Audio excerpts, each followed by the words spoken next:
affect msara mar ng'ato. Kwaweyo bende gik mamoko mang'eny ming'ado e msara.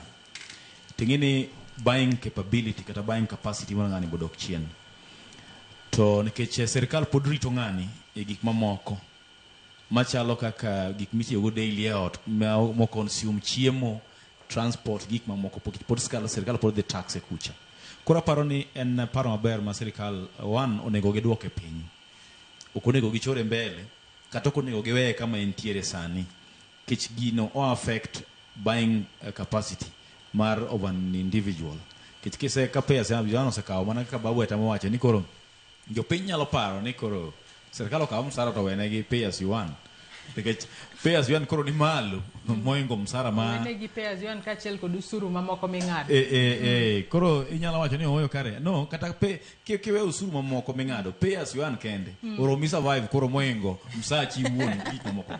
Koro para ni one proposal margi was submission margi no should be considered. Ni kik we kama entieno. Kama entiere sani kunego dong kanyo to boko nego chore mbele, onego chore piny mondo mi jalno jiw buying capability of this person makoro nyalo ng'iewo gik moko. Ke serikal be pod rite mondo mi otim nade okaw usuru gik mamoko go. To yiena mana wachi kendo ni nitiere issues ariyo Joyce ma serikal onego ng'i kabisa ka ok wadwar ni mondo wabed e situation manyo wantiere 2024.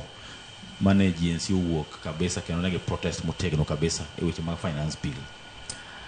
Namba 1, rowere nitiere institutions mopogore opogore.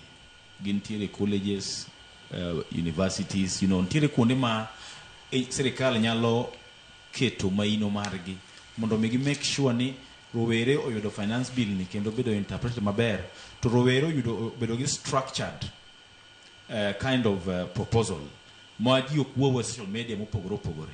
Onego wang'i ni to our public institutions kata private institutions yo mane maginyalo yudo go finance bill magibed gi pachgi molosi maber in form of a proposal mondo mi gigo te kata ma concerns gi nitiere.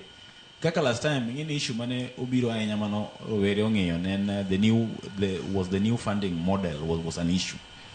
To yudo ka nikech serikal noko keto yo maber ma ji nyalo lose ma winji gi godo, mechanisms mane oketi neo mi jopiny feel ni ok nyalo lose.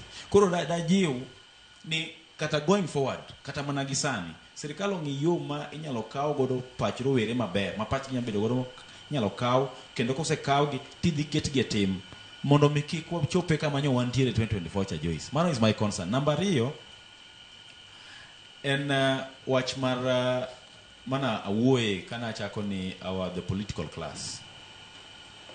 Watem ni gigo temo wacho kata kaka wawuoye finance bill ok en gik ma insight yo piny. To watem ni jopiny owinjo gima ne finance bill ni maber mondo mi kik wachal jok moko ma chwalo jopiny kata temo insight jopiny against the government. Ke serikand ni en mar all of us. Koro proposal mar jo ginano en paro maber kabisa.